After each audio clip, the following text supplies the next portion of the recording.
큰 틀로 이야기를 한번 해볼 건데요. 보험을 준비할 때 꼭 들어야 할 5가지 특약 뭐가 있을까? 이런 내용으로 한번 이야기를 해볼 거예요. 보험 가입할 때 어떤 게 가장 중요하다라고 생각하시나요? 저는 제가 병원비가 되게 많이 드는 상황이 있잖아요. 네. 네, 그럴 때 예를 들어 장기간 입원을 한다거나 아니면 뭐 암이라는 큰 질병을 걸려가지고 수술비가 엄청나게 많이 필요할 때 1,000만 원대의 병원비가 필요할 때 그때 보험이 필요할 것 같아요. 그렇죠. 네. 사실 보험은 작은 비용이 들어가는 질병이나 입원 상황에 대해서는 크게 염려하지 않으셔도 됩니다. 작은 질병의 경우는 2주 입원을 한다고 하더라도 다인실 사용해서 한 50만 원 내외, 작게는 30만 원만 나오는 경우도 많죠. 그러면 보험으로 어떤 걸 지켜내야 되느냐? 내가 여태까지 모아놓은 내 경제력을 크게 상실할 때, 장기간 동안 일을 하지 못하는 상황이 발생될 때 내 가정 혹은 나를 지켜내기 위해서 보험을 드는 것이죠. 그래서 방금 주영 씨가 이야기했던 것처럼 큰 돈이 들어가는 상황을 지켜내는 게 보험의 참 의미라고 생각하시면 됩니다. 그래서 제가 오늘 5가지를 말씀드릴 건데 그 중에 단연코 첫 번째는 뭐냐? 사망이라고 보시면 되겠습니다. 내가 책임질 사람도 없는데 내가 왜 사망을 준비해야 돼? 라고 이야기를 하신다라고 하면 결혼하기 전에 당신은 혼자가 아니라 부모님을 생각해야 됩니다. 라고 말씀을 드릴 거예요. 어쨌든 부모님보다 먼저 사망을 하게 되는 경우 마음이 아픈 상황이지만 내가 부모님께 뭘 해드리고 가느냐를 생각을 해봐야 되겠죠. 그래서 꼭 필요하다라는 말씀을 드리고 또 다른 관점으로 볼 때는 보험에는 사망이 기본 계약으로 들어갈 수밖에 없습니다. 이런 특수한 경우를 빼고 통합보험 그리고 생명보험사에 판매하는 종신보험 이런 보험들은 기본적으로 사망이 자연스럽게 들어가진다. 그래서 사망을 가장 중요하게 생각한다 라고 말씀을 드리고요. 그러면 사망보험 같은 경우에는 손해보험에서도 가입이 가능하고 생명보험에서도 양쪽에 이제 가입이 가능하다는 말씀이시잖아요. 네. 네. 보험료 차이는 혹시 얼마나 많이 형성이 되나요? 사망 1억을 기준으로 이야기를 했을 때 말씀을 드리면 종신보험은 무조건 사망을 하게 되면 이유를 불문하고 지급을 해주기 때문에 보험료가 조금 비쌉니다. 대략 30세 남성 기준으로 1억을 가입한다 라고 했을 때 20년 납 기준으로 월 보험료는 15만 원에서 25만 원 정도 형성이 될 거예요. 참고로 손해보험은 상해 사망이 기본 계약이 됩니다. 그러면 내가 질병으로 사망하게 되면 전혀 받지 못하는 상황이 생기는 거죠. 그리고 상해로 사망할 수 있는 확률은 현저하게 떨어진다 라고 보시면 돼요. 통계 자료를 바탕으로 봤을 때 네. 상해로 사망하는 확률이 대략 20% 미만 정도. 사고를 당하거나 아니면은 뭐 어디서 뭐 산에서 조난을 당한다거나 이런 거는 현저히 적고 아파서 죽는 게 훨씬 더 많다는 얘기죠. 그렇죠. 그래서 종신보험에서 말하는 질병, 상해, 또 상해보다 범위가 넓은 재해, 자살, 자연사, 실종, 자연재해 무조건 지급해주기 때문에 비싼 거고 상해 사망으로 국한되어 있는 손해보험의 사망은 보험료도 만기가 되면 소멸이 되고 확률도 작고 하기 때문에 보험료가 싼 겁니다. 상해 사망의 경우는 1억 기준으로 30세 남성 20년 납 기준으로 봤을 때 3,000원 되게 저렴하네요. 정도 생각하시면 돼요. 큰 차이죠. 받을 수 없는 확률이 높기 때문에 그렇습니다. 그렇다면 보통 사망보험금 같은 경우에는 생명보험에 드시는 분들은 약간 저축 개념으로 가지고 가고, 그다음에 손해보험에서 가져가시는 분들은 약간 옵션 같은 걸로 보통 갖고 간다고 생각하면 될까요? 네, 손해보험은 지출 그리고 소비로 생각하셔야 됩니다. 돌려받을 수 있는 금액이 없다라고 보셔야 되죠. 나는 만기 환급금이 있는데라고 말씀하시는 분들이 있을 거예요. 네. 손해보험은 100% 이상 환급이 되는 경우는 거의 드물어요. 일반적인 종합보험 경우는 최대 돌려받을 수 있는 금액은 99.9%, 그리고 일반적으로는 최근에 판매하는 무해지 환급형 그리고 저해지 환급형 상품의 경우는 50% 내지 30%, 그리고 전혀 없을 수도 있죠. 그렇기 때문에 순수하게 지출로 생각하고 소비로 생각하셔야 된다라는 말씀을 드립니다. 가끔 손해보험에 질병 사망도 있어요라고 이야기하시는 분들도 계세요. 손해보험의 질병 사망은 최대 80세까지밖에 보장이 안 되죠. 우리나라 근데 기대 수명이 벌써 80세가 이미 넘어간 것 같은데, 80세가 넘어서 아파서 돌아가시면은 정말 아무 소용이 없다는 얘기네요. 아무것도 없습니다. 언제 어떤 일이 발생할지도 모르는 상황에 사망에 대한 기본 준비는 꼭 해두셔야 된다. 그것도 종신보험 또는 생명보험에서 판매하는 정기보험, 걸 추천을 많이 드리죠. 두 번째, 그러면 사망은 하지 않았는데 정말 몸이 불편한 상황이 돼서 평생 고생을 해야 되는 경우, 몸에 영구적인 장애가 남아서 평생 병원 신세를 져야 되는 경우, 이런 것들을 보장하기 위한 후유장애가 꼭 필요합니다. 그러면 후유장애에도 상당히 여러 가지 후유장애가 있는데 상해 80% 이상 고도 후유장애, 생명보험에서 이야기하는 재해 고도 후유장애, 그리고 상해 80% 미만 후유장애, 질병 고도 후유장애, 그리고 질병 80% 미만 후유장애, 그리고 또 80% 미만이라 그래서 전체를 다 포함해서 보장해 주느냐, 또 그게 아닌 경우도 있어요. 50% 이상 후유장애도 있고 20% 이상 후유장애도 있습니다. 그러면 이 여러 가지 중에 어떤 걸 가입을 해야 되냐? 3% 이상 후유장애를 가입해야 된다. 3% 이상 후유장애라고 하면은 조금 불편하면은 그 이상 다 보장한다는 얘기인가요? 네, 후유장애가 남는 경우를 최저 5%, 정말 5%보다 작은 일부는 3%부터 시작을 하는데, 보험 가입 금액에 후유장애 진단 몇 %가 나왔는지에 따라서 부위별로 반복 지급이 가능합니다. 손가락이 만약에 한 마디가 사고에 의해서 불편하게 되었는데, 이게 다른 손가락도 만약에 그러면은 중복으로 수혜가 가능한 얘기인가요? 네. 한 사고당 가장 후유장애율이 높은 것을 기준으로 지급을 하게 되죠. 손가락의 경우 어떤 손가락이냐에 따라서 장애율이 다 다른데, 이걸 합산해서 지급을 하기도 하고, 비슷한 부위다 라고 하면 가장 큰 장애율을 기준으로 지급하기도 합니다. 그러면 후유장애 보험 같은 경우에는 그 생명보험에도 들 수 있고 화재보험에서도 들 수 있는 상품인가요? 네, 후유장애에도 상해 후유장애, 질병 후유장애, 이 두 가지가 있는데, 현재 생명보험에서는 질병 후유장애는 3% 이상 후유장애는 판매하지 않고 있습니다. 생명보험은 자기들 편한 것만 판매하네?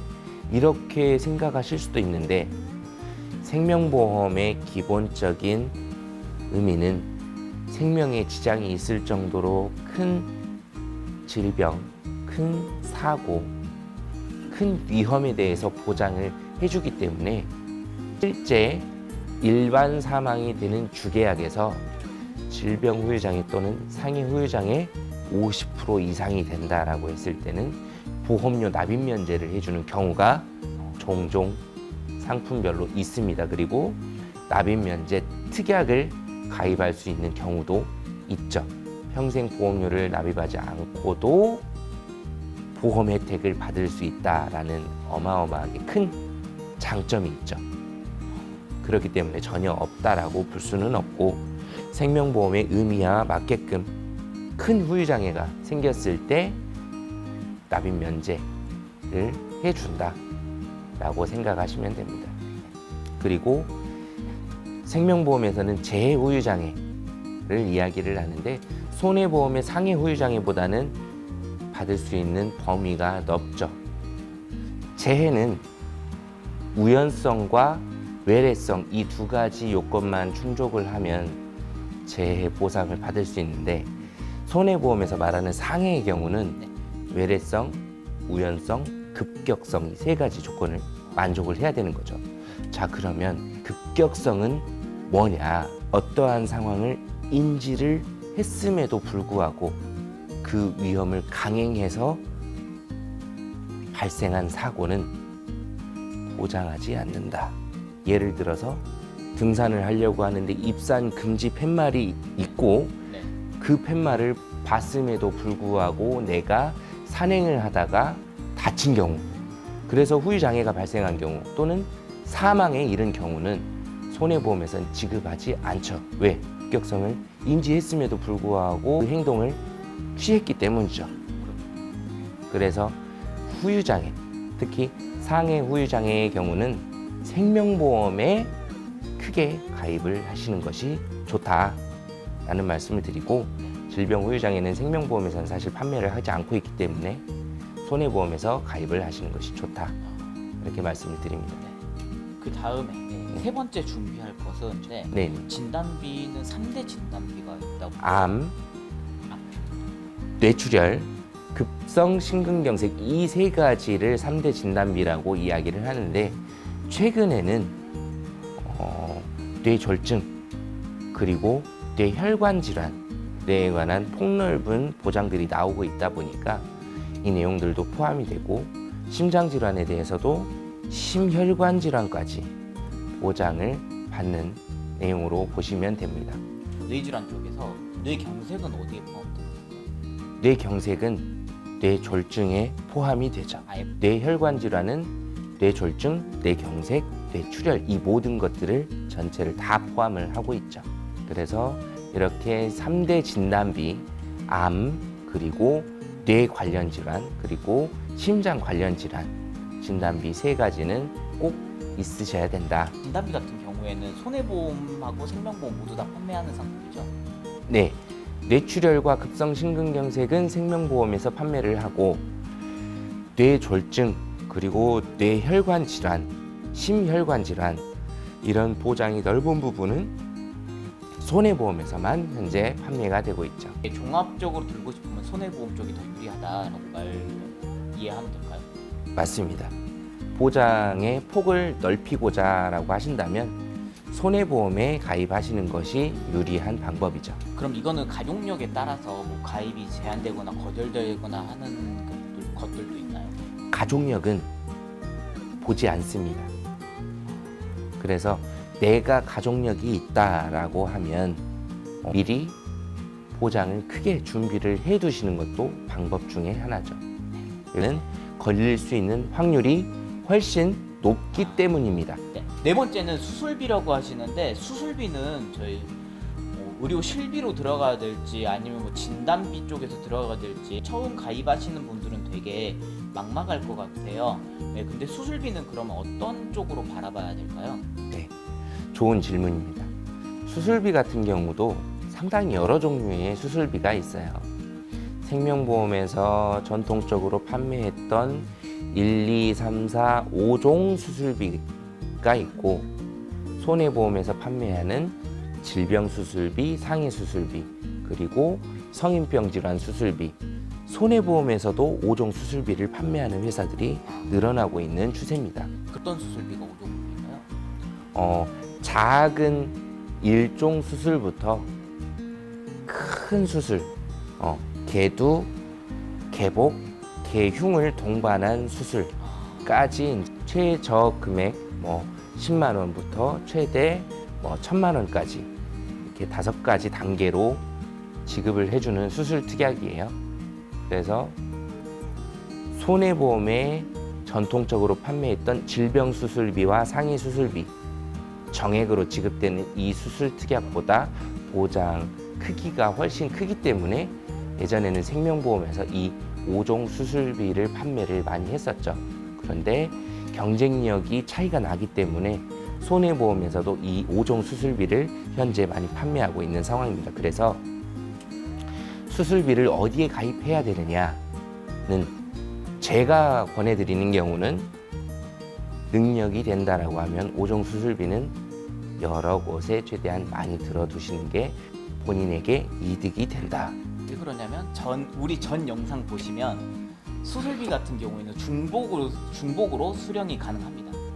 예를 들어 암 진단이 발생하고 내가 수술을 해야 된다. 그랬을 경우에 암 진단금은 1회 지급이 되고 그 이후에는 지급이 되지 않지만 수술비, 5종 수술비에서는 재발됐을 경우에도 다시 지급이 된다. 그리고 암 수술비로는 1,000만 원까지 지급이 된다. 거의 진단자금하고 비슷한 수준의 보험금이 지급이 되기 때문에 고객들 입장에서는 상당히 큰 혜택을 받는 거죠.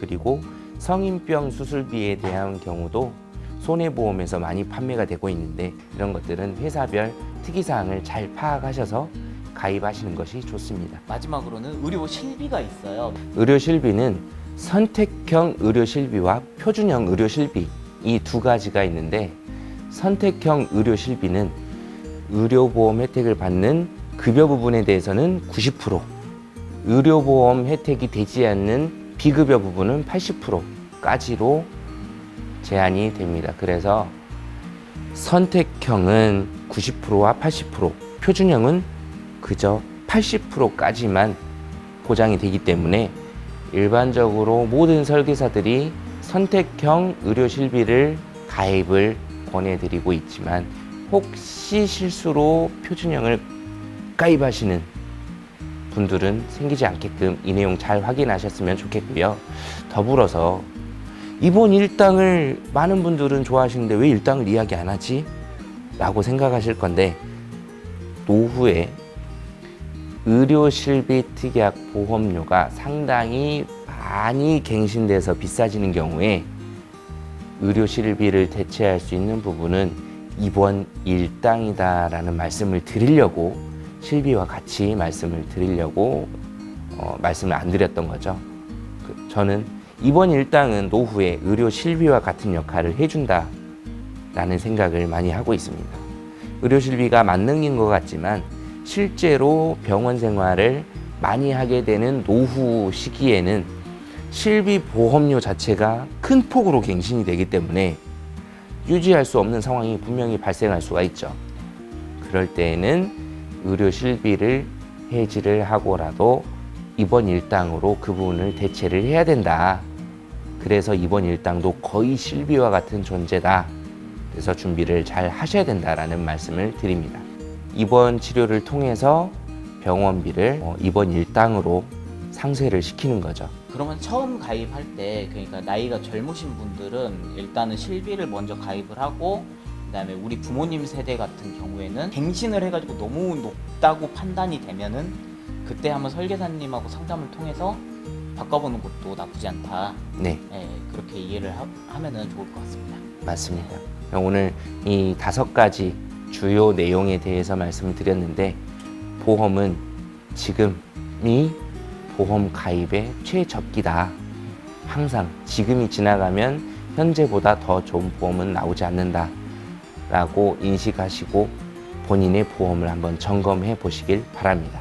저희가 보험을 준비할 때 꼭 들어야 될 사항 5가지를 한번 들어봤는데요. 저도 직장인이어서 보험을 처음 준비하는 입장이지만 되게 좀 도움이 되고 알찬 내용이 있었습니다.